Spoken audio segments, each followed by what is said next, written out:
అహరోను మీదను చూడండి, మోషే అభిషేక తైలములో కొంతయు తీసుకొని ఏం చేశాడు? అహరోను మీద పోసెను, ప్రతిష్ఠించెను, నూనె పోసి అతనును అభిషేకించెను. దేవునికి స్తోత్రం, హల్లెలూయా, ప్రైజ్ ది లార్డ్. అందుకనే నూనె పోస్తున్నప్పుడు, మీ తల మీద నూనె పోస్తున్నప్పుడు దేవుడు మీ ఒంటిలో ఉన్న వ్యాధులను, బలహీనతలను దేవుడు తొలగిస్తున్నాడు. నూనె ద్వారా స్వస్థపరిచే శక్తిని ఇస్తున్నాడు. ఆయన నామములో ప్రార్థన చేసినప్పుడు, యేసు ప్రభు నామములో ప్రార్థన చేసి మీకు నూనె ఇచ్చినప్పుడు, ఆ నూనెలో దేవుని అభిషేకాన్ని, దేవుని మహిమను విడుదల చేస్తాం. అందువల్ల మనం నూనె రాసుకుంటున్నప్పుడు మనం బాగుంటాం. ప్రభు చాలా స్పష్టంగా చెప్పాడు కదా, చూడండి ఆ మాట. అభిషేక తైలమును కొంచెము తీసుకొని అహరోనును అభిషేకించవలెను. నిర్గమకాండము 29:20 మనం చూసినాం. నూనె తీసుకొని ఈరోజున ప్రత్యేకంగా మనము అభిషేకించబడాలి.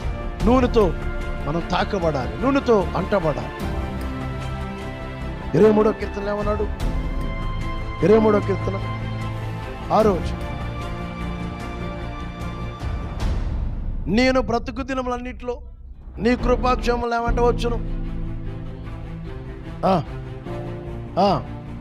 పైన వచ్చి చూడండి, ఎన్నో వచ్చిన అది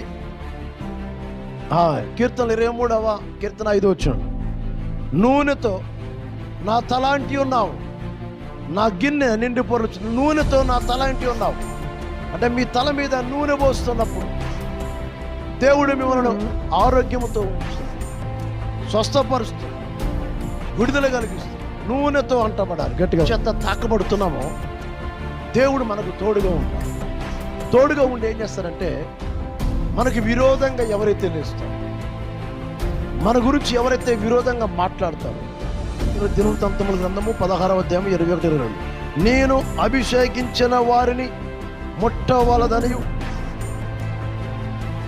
ప్రవక్తలకు కీడు చేయవద్దని సెలవిచ్చి ఉన్నాడు. ఎవరినైనాను వారికి హింస చేయనీయలేదు, వారి నిమిత్తము రాజులను గద్దించెను.